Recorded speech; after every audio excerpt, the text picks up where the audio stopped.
nice. Wow. Could I ask your name, ma'am, before we let you go? Joelle. Joelle, and you, ma'am? Karen. Karen. See you, little fella. No, this is a girl. Oh, little girl. Well, anyway, one ray of sunshine in tonight's report. Thanks a lot for chatting with me. I appreciate it. My partner, Ariana Kelland, is back here with another... So this is Karen, just met Karen, who you said you're disappointed, obviously. So Yes. what did you think when you heard that? Well, like we were listening to it at 6 o'clock and they had it all, they were saying that they weren't going, there's a possibility they weren't going out, and then all of a sudden everybody was lined up getting their tickets and everybody got the tickets, and now this. So where do you live? Where'd you come Harbour, from? Maine. Harbour, Maine. So are you going to come back with, you're going to hold on to your tickets, or? I'm going away at a weekend, so I'm not going to be around the weekend, so I don't know if they has this Friday, Saturday or Sunday, I'm not going to be around for it. And there's a lot of people from out of town, not even from around here. If this got back on the go and you were able to come back into town, would you want to come back and still wait in line and put your money on something that, you know, there was a printing irregularity today? I don't know if I've come here anymore, to be honest with you. All right. Because they should have this more organised than this. Yeah. Did you speak to any of the organizers when you were inside there? I just spoke to the cops and they just said that they're waiting for word from them. They only can go by what they're saying. All right. Well, thanks, Karen, and good luck.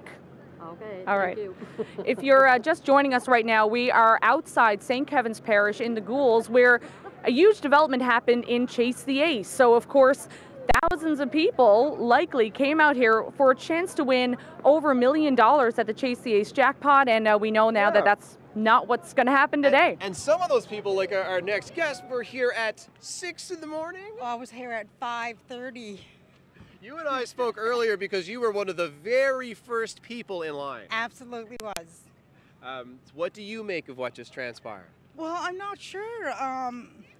I think that it's their problem. They should have had the draw and paid out what they should have paid out and split it whichever way they had to do it. Because what about people who are out of province? People who can't come back whenever they need to come back, and you're supposed to be here to claim the prize. So what's up with that? Ma'am, you put a lot of effort into being here today, again, being among the first people in line. Will you put that same effort again to come back? Absolutely will. Yeah? This isn't sour to you on Chase the Ace and Goulds? It is not.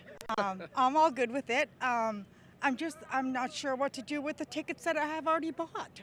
Well, that's a good question. I think they're directing people to hang on to those tickets, and the announcement they just made said that they will be holding a draw with the current batch of tickets at some point in the future. She said hopefully within a few days, but she was pretty, she sounded rather unsure about that when she made the announcement, didn't she? I think they should refund the people their money back. Because, like I said earlier, you're supposed to be here to claim the prize. You have 15 minutes, and people who came from from other parts of the island, what if they're not able to get here if they have the winning ticket? Well, me being one of them.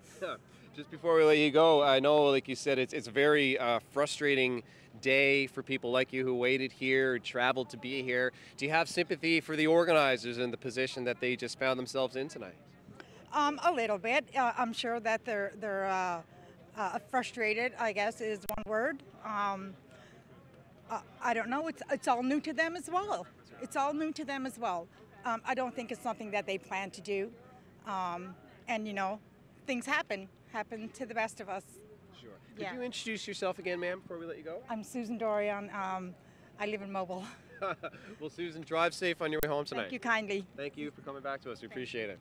Yeah, so Ariana, I met Susan first thing this morning. She was one of the first people in line, and now she's got to turn around and go home, same with everybody else. This is a very unique story right now. I'm going to bring in Joey. Joey, this must be a crazy introduction to Newfoundland because you're not from here. So tell me what you're doing. We can tell that you didn't arrive by car. No. I'm hiking the East Coast Trail right now from New York City, and I heard about this as I got off the trail. Someone who picked me up for a ride back to the city said, oh, you know, there's this thing going on, this Ace thing. I'm like, all right, cool, that sounds fun. I'm going to hitchhike up here. And so I hitchhiked up here from Bay Bulls, and we don't even know where we're going to sleep tonight, but we're down $60, and I don't know how we're going to get back, but we got to go start hiking tomorrow, so I don't know what we're going to do.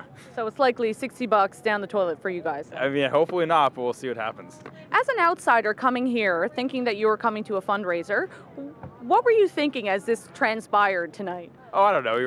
We just thought it'd be a fun thing to do, and I was like, oh, cool, we got the tickets. It'll be fun. We'll go back. We'll try to find a place to camp tonight, and it was just it's weird. It's weird. It's cool. It was fun. It was like a weird, fun experience to have. I have to ask you, Joey, about the there's when you're coming to a new place and you're seeing this new amazing thing. There's the novelty of all of that. Oh yeah. But like, what would have been worth more to you? A chance at winning that money, or having this now way crazier story to go home with? Oh, this is a little bit crazier. This is a little bit. I probably would have lost anyway, so this is like a better story now, I guess. There you are. What's your last name, Joey? Katz. Appreciate that. Yeah. And good luck. Yeah. Thank you very much. Katz is in Katz's Deli? Yeah. Oh, the best. The very best. All right. Take care, guys. Cheers, man.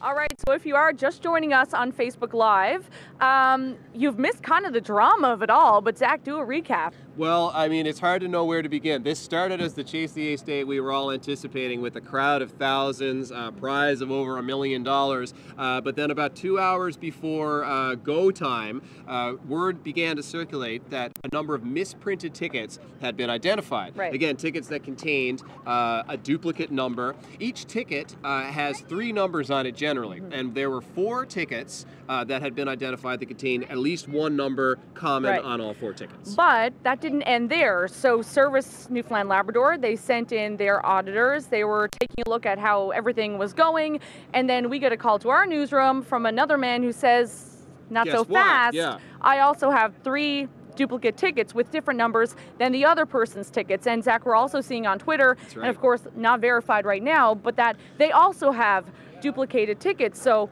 now the Hall's in a situation where they need to figure out what's going to happen next, and that's up to Service NL to determine. Indeed, and I mean, I heard a Chase the Ace organizer earlier in line as I was down speaking with people. He was going past and telling people, don't worry about us running out of tickets, folks. They printed 1 million tickets just for this event. So with that number of tickets in circulation, it's extremely difficult to think, how are they going to do quality control on that? How will they go through each ticket, each batch of tickets to determine if there is at least a number of misprinted tickets that they can be sure of? Because if there's a question about that, if they think that perhaps there are other misprinted tickets that people may be holding in their hands just purely unaware of that, they may have to kibosh this entire set of tickets, either reissue them or do refunds. I mean, it's hard to imagine where this thing goes from here. So what the organizers have told us and have told the crowd is that they are going to let the Service NL auditors do their job and determine if there are any more tickets outside of the 4 that they have confirmed. That's independent of the 3 that we received from at CBC. And they will then determine what next steps to take, and they told people to hold on to their tickets, but as we've heard,